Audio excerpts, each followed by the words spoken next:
No, they call them notebook computers now, not laptops. The laptop, of course, is still a term that gets tossed about, but they're really notebook computers. And now they're calling these types of computers netbooks. Netbooks are like a subset of notebook computers. Ultra portable, relatively affordable, and ample processing power.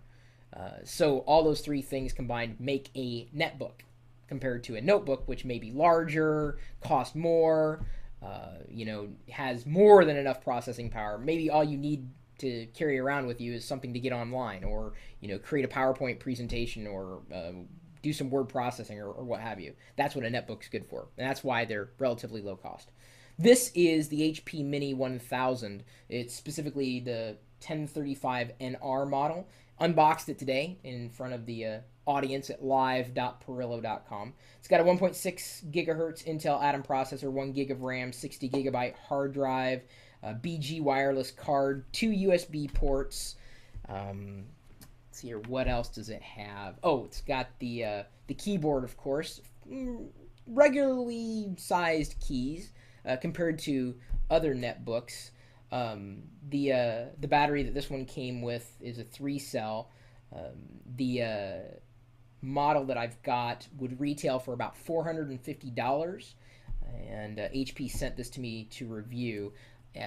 Ponzi has another HP Mini 1000 with her designed differently, and that's what HP's doing to help differentiate its netbooks from the rest of the netbooks on the market today. She has one that was designed by Vivian Tam, who apparently is this amazing designer. I don't know anything, but the whole netbook is covered in peony, and it's completely red. The hardware, the casing, see, this is black. Hers is like red, which is pretty cool. I mean, for what it's worth, that's pretty neat. I'm happy with black. Mine has like circular patterns on at least the back portion of it. On the other side of the screen. The screen, of course, resolution is a netbook sized. I don't know if there's really an official netbook size per se, but it's 1024 by 600. Relatively bright. I don't even have it amped all the way up right now, just so you can see part of it. If I did, let's go up all the way. This is there we go. Now it's up all the way. It's bright. I don't know if you're able to perceive the difference, but I can looking right at it. It's pretty bright. So I'm happy about that. I've only had it for a couple of hours and really haven't put it through its paces or anything. But I can tell you that it certainly does make a viable contender. The fact that HP is really trying to think more along lifestyle lines when it comes to their hardware designs. That's hence the reason for incorporating design with the netbook. Some of my notes in just the brief time that I've spent with it, they've made a couple of engineering mistakes, and I'm just going to do my best to point this out. The keys in the lower left-hand corner of the keyboard are Control, Function, Windows, Alt. That's a mistake. It should be Function, Control, Windows, Alt. And the reason why is because a lot of desktop keyboards may not have the function key, and so it runs Control, Windows, Alt. Here, they've put the function key in between Control and Windows. And very frequently, in keying things in, I've mistyped or done something. Misdone? Did I just... Well, I guess I did kind of misdo it. Misdeed?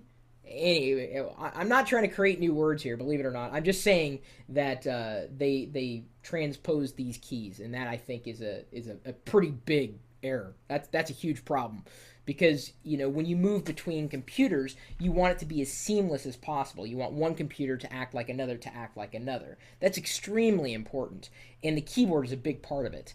And at least they put the Windows key in the right general location. As opposed to throwing the Windows key in like the upper right hand corner of the keyboard, which some manufacturers have done, which is just asinine. But I really wish they wouldn't have done that with the Control and Function key. That was a mistake. That's one thing that I picked up on. The second thing that I picked up on that I don't know if I appreciate yet, on the trackpad that they have in the middle, they decided to put the buttons on either side. So the buttons are flanking. The leftmost, of course, is the left mouse button. The rightmost is the right mouse button. It's a little weird to use it in that way. It's a Synaptics touchpad, which is nice, or trackpad. And they've also indicated that a finger can use the right side to scroll up and down in any particular application, which is nice. That's a wonderful thing about the Synaptics and the feature that Synaptics has at least enabled. Another thing I have to note, if only because this is the second netbook that I've had a chance to look at, I don't think are being very competitive on price right now, HP. And the reason why I say that, even though HP sent this to me to review, you might have seen the review I've done on the MSI Wind, which I purchased. The MSI Wind that I got was, I believe it's about 160 gigabyte hard drive, 3 USB ports. It also has VGA out. It also has the trackpad that has a single mouse button. Of course, right and left mouse buttons are mapped accordingly. It's function control, Windows Alt.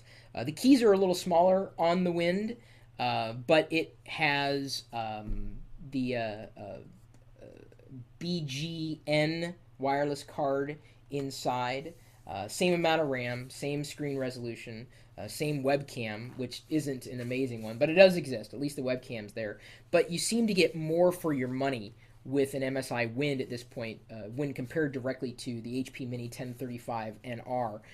And I believe this Wind that I'm comparing it is the U100, which I just got a couple of weeks ago. And this also, another big differentiator on price comparatively. Not only was the MSI Wind cheaper and had all those things, but it also came with a 6-cell battery compared to a 3-cell battery, so it would last a heck of a lot longer. Seems to weigh about the same, at least, holding these things in my hand. I really don't know if I can say much else about the HP Mini 1000 other than if you are looking for a computer that comes with a design, if you don't want to, slap a skin on it or sticker, then certainly HP is leading that charge. Ponzi is probably going to have a more favorable review of her HP Mini because for the longest time she's asked, well, why do all computers look the same? Why are they all this? Why are they all that? Well, she can't really say that about her edition of the HP Mini. And with any luck, I'll be able to upload her video review to our YouTube channel, so you'll be able to see it, or we'll link off to it. Some way we'll be able to share her experiences with the HP Mini 1000. Another thing. Sorry, I know I'm not kind of disjointed here, but I don't really do hardware reviews for a living. I do play with hardware for a living, but I just kind of tell you what I think as I think it. There's another feature that I think is kind of neat on the HP Mini 1000. There's a button to toggle the trackpad, turn it on or off. So if you're watching something or you don't want it to accidentally get bumped or a mouse to get clicked, you can turn that on or off, I should say. You can turn the feature on, and the feature that gets turned on turns off the trackpad. Does that make any sense? I will enjoy it, certainly. Having it around, you can never have too many computers. Inevitably, well, at least that's just me. That's just me. My email address is chris@pirillo.com. Maybe you know of another netbook that we could compare these against, or specifically the HP Mini 1000 against. Let me know. Of course, you're also welcome to stop by our community of geeks, geeks.pirillo.com. Plenty of people posting reviews of hardware and software over there, geeky things. And then, of course, there's the chat room. We're typically talking tech, and they're always asking me, Chris, what do you have on your desk? Chris, what do you have on your... See, it's not just a video feed, it's the chat room. It's all integrated. And they've been asking about this particular netbook, although today they've been asking about this netbook. Gosh, I'm just surrounded by netbooks. Not that I'm complaining, because I'm not. I like hardware.